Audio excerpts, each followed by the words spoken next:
Praise the Lord. दोस्तों, हम आपका स्वागत करते हैं आज सुबह की प्रार्थना में। और आज मैं आपसे बात करना चाहता हूं कि कई बार ऐसा होता है जब लोग प्रार्थना करते हैं लेकिन उनकी प्रार्थना का उत्तर नहीं आता। आखिर क्यों ऐसा होता है? आखिर क्यों उनकी प्रार्थना का उत्तर प्रभु यीशु मसीह नहीं देते हैं? जबकि बाइबल तो कहती है कि मांगो तो तुम्हें मिलेगा, ढूंढोगे तो तुम पाओगे, मेरे नाम से तुम जो कुछ मांगोगे मैं वो तुम्हारे लिए करूंगा। परंतु कई बार ऐसा देखने को मिलता है जब प्रार्थना का उत्तर नहीं आता है। तो क्या कारण है आखिर? क्यों परमेश्वर प्रार्थना का उत्तर नहीं देता? मरकुस रचित सुसमाचार उसके 5 अध्याय में हम लोग देखते हैं, एक बार यीशु मसीह और उसके चेले गिराशानियों के देश में गए। जब उन्होंने झील को पार किया और वहां पहुंचे तो वहां उन्हें एक व्यक्ति मिला जिस पर दुष्ट आत्मा थी। जब यीशु को उस व्यक्ति ने देखा तो दौड़कर यीशु के पास आया और यीशु ने उससे कहा कि तेरा नाम क्या है? तो उन्होंने कहा कि मैं सेना हूं। उस व्यक्ति पर पूरी दुष्ट आत्माओं की सेना समाई हुई थी। और तब यीशु मसीह ने उन दुष्ट आत्माओं को आज्ञा दी कि उसमें से निकल आओ, और सारी दुष्ट आत्माएं उसमें से निकल आई और सुअरों के झुंड में चली गई। और उसके बाद वो दुष्ट आत्मा ग्रस्त व्यक्ति, उसके विषय में लिखा है वो अपने आप को घात किया करता था, कब्रों में रहा करता था। उसको लोग बेड़ियों से बांधते थे लेकिन वो बेड़ियों को तोड़ देता था। वो बहुत ताकतवर था। उसके बावजूद जब यीशु मसीह ने उन दुष्ट आत्माओं को आज्ञा दी तो उन दुष्ट आत्माओं ने उस व्यक्ति को छोड़कर चले गए। अब वो व्यक्ति बिल्कुल स्वस्थ हो गया, भला चंगा हो गया, अपने आपे में आ गया। लेकिन जो सुअर जो गांव वालों के थे वो उन दुष्ट आत्माओं के कारण मर गए। वो झील में गिर पड़े और सारे के सारे मर गए। इस बात से नाराज होकर पूरे गांव वालों ने यीशु मसीह से कहा कि आप हमारे गांव में मत आइए, आप हमारे नगर में मत आइए, आप यहीं से वापस चले जाइए। और यीशु मसीह फिर अपनी नाव पर चढ़ने लगे और वापस जाने लगे। तब देखते हैं इस व्यक्ति ने, ये दुष्ट आत्मा ग्रस्त व्यक्ति ने, जिस पर दुष्ट आत्मा थी, जो चंगा हो गया था, इस व्यक्ति ने यीशु मसीह से प्रार्थना की। इस व्यक्ति ने यीशु मसीह से विनती की, यीशु मसीह के सामने अपनी रिक्वेस्ट को रखा और यीशु मसीह ने इसकी रिक्वेस्ट को मना कर दिया, इसकी प्रार्थना को मना कर दिया, इसकी प्रार्थना का इसके अनुसार उत्तर नहीं दिया। दूसरे शब्दों में परमेश्वर प्रभु यीशु मसीह ने इसकी इच्छा को पूरा नहीं किया। इसने कुछ इस प्रकार से कहा, मरकुस रचित सुसमाचार उसका 5 अध्याय 18 और 19 पद, जहां पर कुछ इस प्रकार से लिखा है, और जब वह नाव पर चढ़ने लगा तो वह जिसमें पहले दुष्ट आत्मा थी उससे विनती करने लगा कि मुझे अपने साथ रहने दे, परंतु उसने उसे आज्ञा न दी और उससे कहा, अपने घर जाकर अपने लोगों को बता कि तुझ पर दया करके प्रभु ने तेरे लिए कैसे बड़े काम किए हैं। आमीन।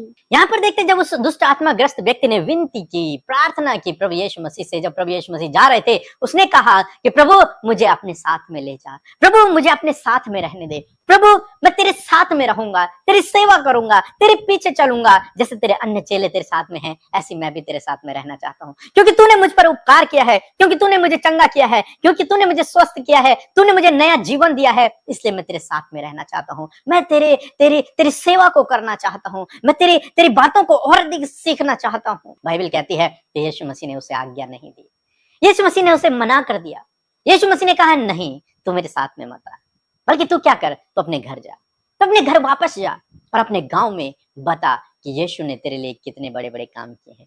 ये बता कि परमेश्वर ने तेरे लिए कितने बड़े बड़े काम किए हैं।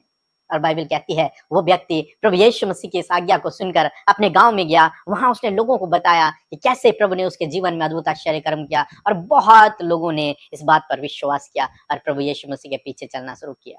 यहाँ पर क्या हुआ? यहाँ पर इस व्यक्ति ने प्रार्थना किया, लेकिन प्रभु यीशु मसीह ने उसकी प्रार्थना का उत्तर उसके हिसाब से नहीं दिया। प्रभु यीशु मसीह ने उसे कुछ और करने को कहा, और जब उसने उस आज्ञा को माना तो उसके जीवन में और अधिक कार्य हुए। आज सुबह में मैं आपको भी उत्साहित करना चाहूंगा। कई बार आप प्रार्थना तो करते हैं, लेकिन जो प्रार्थना आप कर रहे हैं उससे बेहतर प्लान, उससे अच्छी योजना प्रभु के पास आपके लिए होती है। आप कुछ और मांग रहे हैं, प्रभु आपको कुछ और देना चाहता है। हो सकता है, जैसे एक एग्जाम्पल के लिए, आपको कोई लड़की पसंद है और आप प्रभु से मांग रहे हैं कि प्रभु मुझे इसी लड़के से शादी करनी है, लेकिन प्रभु के पास हो सकता है आपके लिए कुछ और बेहतर प्लान हो।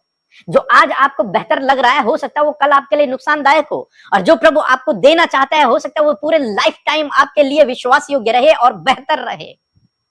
इसलिए प्रभु कई बार प्रार्थना का उत्तर नहीं देता, क्योंकि हम जो मांग रहे हैं हो सकता है वो हमारे लिए बेस्ट न हो। प्रभु हमारा भूत भविष्य वर्तमान सब कुछ जानते हैं, उन्हें हमारा भविष्य पता है, उनके पास हमारे लिए योजना है, इसलिए वो अपनी योजना के अनुसार हमारे जीवन में काम करना चाहते हैं। परंतु जब हम अलाउड करेंगे प्रभु तेरी इच्छा मेरे जीवन में पूरी हो, तब प्रभु अपनी योजना को, अपनी इच्छा को हमारे जीवन में पूरा करते हैं और हमें सही रास्ता दिखाते हैं।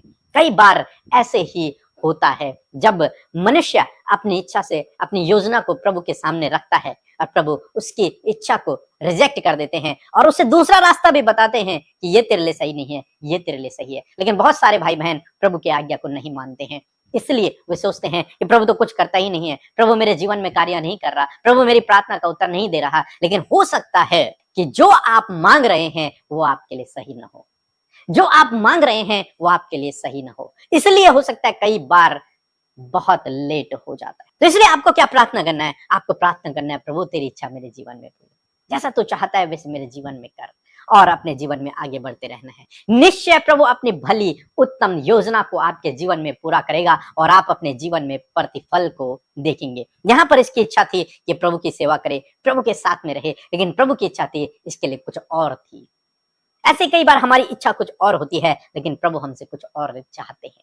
यीशु मसीह ने एक बार प्रार्थना किया, प्रभु यदि हो सके तो ये कटोरा मुझसे टल जाए, लेकिन फिर भी मेरी नहीं तेरी इच्छा मेरे जीवन में पूरी हो। इसी प्रकार से आपको प्रार्थना करना है, प्रभु ये मुझे चाहिए, ये चीज मुझे चाहिए, लेकिन जैसे तेरी इच्छा हो वैसे मेरे जीवन में कर, बेस्ट मेरे जीवन में कर, उत्तम मेरे जीवन में कर, अच्छा मेरे जीवन में कर। निश्चय प्रभु जो आप मांग रहे हैं उससे बेहतर प्रभु आपके जीवन में करेगा, उससे उत्तम चीजें प्रभु आपको देगा। इसलिए धीरज रखें, प्रभु पर विश्वास रखें और इस प्रार्थना को जरूर करें, प्रभु तेरी इच्छा मेरे जीवन में पूरी हो। सो प्रभु आपको इस वचन के द्वारा बहुतायत से आशीष दे। आमीन।